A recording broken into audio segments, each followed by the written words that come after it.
முதலமைச்சர் விஜயுடன் செஸ் விளையாடியது மகிழ்ச்சி அளிப்பதாகவும் சர்ப்ரைஸாக இருந்ததாக செஸ் கிராண்ட் மாஸ்டர் பிரக்ஞானந்தா கூறியுள்ளார்.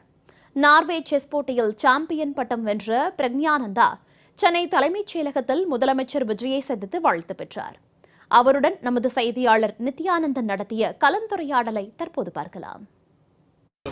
தமிழருடைய பெருமையை உலகறிய செய்தவர் தமிழ்நாட்டை சேர்ந்த செஸ் பிளேயர் பிரக்ஞானந்தா தற்போது நம்மிடையே இணைந்திருக்கிறார். கேட்கலாம், முதல்ல உங்களுக்கு வாழ்த்துக்கள். ஜெயா டிவி சார்பில் எவ்வளோ சிரமமாக இருந்தது இவ்வளோ பெரிய வளர்ச்சிக்கு வர்றதுக்கு எவ்வளோ மகிழ்ச்சியாக இருக்குது இந்த நேரத்தில்?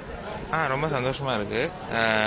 ஒரு முக்கியமான tournament and strongest tournament, so அதில் வின் பண்ணது ரொம்ப சந்தோஷம். இன்னைக்கு சிஎம்மோட செஸ் விளையாடுனது எவ்வளோ மகிழ்ச்சியாக இருக்குது? எப்படி விளையாடுனீங்க அந்த விளையாட்டு?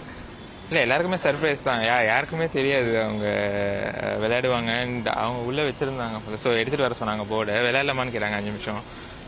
எனக்கு டைம் இருக்கான்னு கேட்டாங்க. எனக்கு டைம் இருக்குது அப்படின்னு சொல்லிட்டு நாங்கள் விளையாண்டோம். ஸோ அவங்க வந்து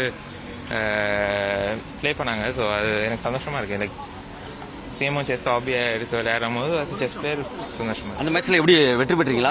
ஆமாம், எவ்வளோ மகிழ்ச்சியாக இருக்கு ஒரு சிஎம் வெற்றி பெற்றதும் அவர் கூட விளையாடுறதும் எப்படி இருக்கு? இல்லை, விளையாடுறது தான் சந்தோஷமா இருக்கு. ஏன்னா அதாவது அவங்க வந்து செஸ் ஹாபியை எடுத்து விளையாடுறாங்க அப்படின்னு பார்க்கும்போது சந்தோஷமா. தமிழக இளைஞர்களுக்கு செஸ் விளையாடக்கூடிய இளம் வீரர்களுக்கு என்ன சொல்ல விரும்புறீங்க இந்த நேரத்தில்? நல்லா பயிற்சி பண்ணி நிறைய டோர்னமெண்ட்ஸ் விளையாடுங்க அண்ட் ஜாலியாக விளையாடுங்க. செஸ்ஸு ஒரு நல்ல ஸ்போர்ட். அது ப்ரொஃபஷனலாக ஆடலனாலும் சரி, ஒரு ஹாபியாக ஆடினாலே வந்து நல்ல பெனிஃபிட்ஸ். இன்னும் எவ்வளோ உயரத்தோட காத்திருக்கீங்க? எவ்வளோ மகிழ்ச்சியாக இருக்குது? இன்னும் நிறைய இருக்குது, செஸ்ஸில் இருக்குது. ஸோ அதை நோக்கி பயணம் போயினே இருக்கு. நன்றி நன்றி. வாழ்த்துக்கள். ஜெயா தொலைக்காட்சி சார்பாக உங்களுக்கு வாழ்த்துக்கள். ஒளிப்பதிவாளர் அஜயுடன் நித்யானந்தன்.